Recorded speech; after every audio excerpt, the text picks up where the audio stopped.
Berhenti. Kamu menyentuh setrika panas, tanganmu langsung terbakar. Kamu menyalakan kompor, api memanaskan wajan dan minyak di dalamnya. Selama ini kamu bilang, panas itu mengalir dari benda panas ke benda dingin. Seolah-olah panas adalah zat yang bisa pindah dari satu tempat ke tempat lain. Itu kesalahan pertama. Dan kesalahan ini membuatmu tidak pernah benar-benar paham apa sebenarnya panas itu, dan kenapa dia bisa terasa di kulitmu. Di episode ini, kita akan bedah sampai akar-akarnya. Apa sebenarnya panas itu, dari mana asalnya, dan apa syaratnya agar panas bisa ada dan kamu rasakan. Siapkan pemahamanmu. Karena apa yang kamu pikir selama ini tentang panas baru sebatas permukaan. Panas bukan zat.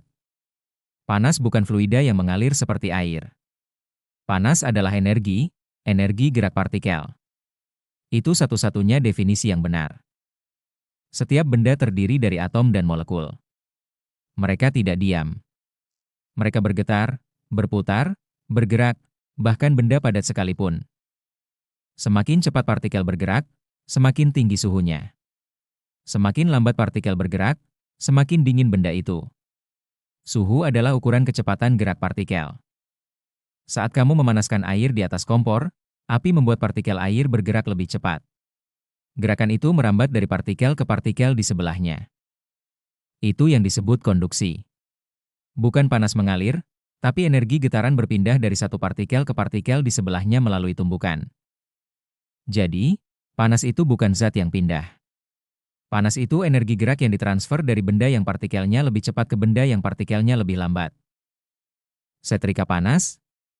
Partikel logam di dalamnya bergetar cepat karena listrik membuat elektronnya bergerak dan menumbuk atom-atom logam. Kompor panas. Api adalah reaksi kimia yang melepaskan energi. Energi itu membuat partikel di sekitarnya bergetar dan berpindah ke wajan. Partikel-partikel yang bergetar cepat saling bertumbukan dan energi itu menyebar ke seluruh benda. Itulah sebabnya benda panas bisa memindahkan energinya ke benda lain yang lebih dingin di dekatnya. Ini bukan sihir. Ini fisika. Ini adalah cara kerja energi pada tingkat terkecil. Lalu, dari mana energi gerak partikel itu berasal? Dari mana awal mula getaran itu? Ada 3 sumber utama yang harus kamu tahu. Sumber pertama, listrik. Setrika, kompor listrik, solder, pemanas air, semuanya mengubah energi listrik menjadi energi gerak partikel. Listrik mengalir melalui kabel, masuk ke elemen pemanas, dan membuat partikel logam bergetar semakin cepat. Sumber kedua, reaksi kimia. Kayu yang terbakar, gas LPG yang menyala, baterai yang memanaskan, semua melepaskan energi kimia yang menggetarkan partikel di sekitarnya. Api adalah reaksi kimia yang terlihat. Di balik api, ada ikatan kimia yang putus dan melepaskan energi. Sumber ketiga, gesekan. Gosokkan kedua tanganmu sekarang. Panas, kan? Itu karena gesekan mengubah energi gerak tanganmu menjadi energi getaran partikel kulit. Jadi, panas tidak muncul dari ketiadaan. Ia selalu berasal dari perubahan bentuk energi lain. Tidak ada panas tanpa sumber energi. Listrik ke panas. Kimia ke panas. Gerak ke panas.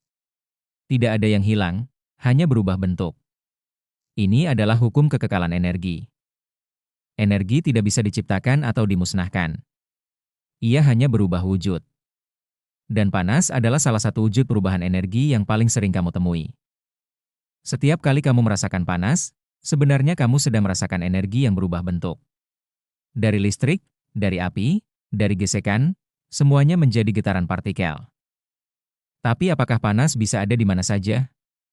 Ternyata tidak. Ada syarat-syarat yang harus dipenuhi. Syarat pertama, harus ada partikel.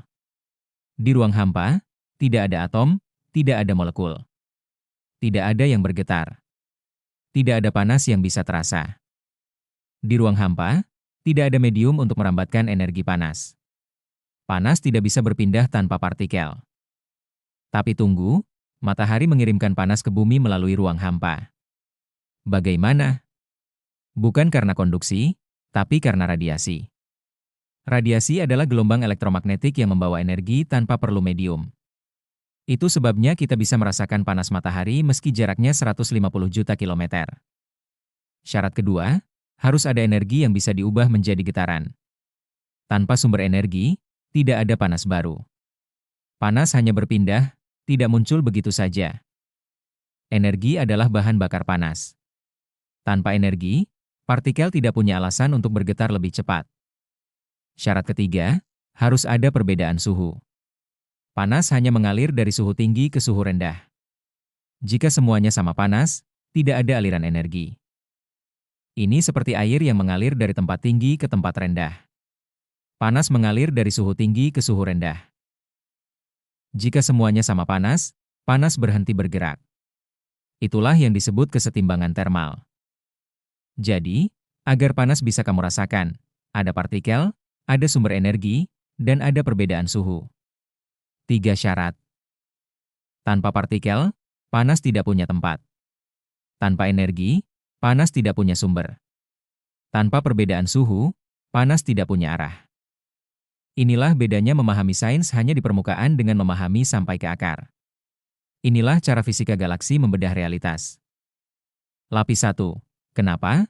Benda panas karena partikelnya bergetar cepat. Itu sebabnya setrika terasa panas, kompor terasa panas, air mendidih terasa panas. Lapis 2. Dari mana? Energi getaran itu berasal dari listrik, reaksi kimia, atau gesekan. Tidak ada panas yang muncul tanpa sumber energi. Lapis 3. Syarat.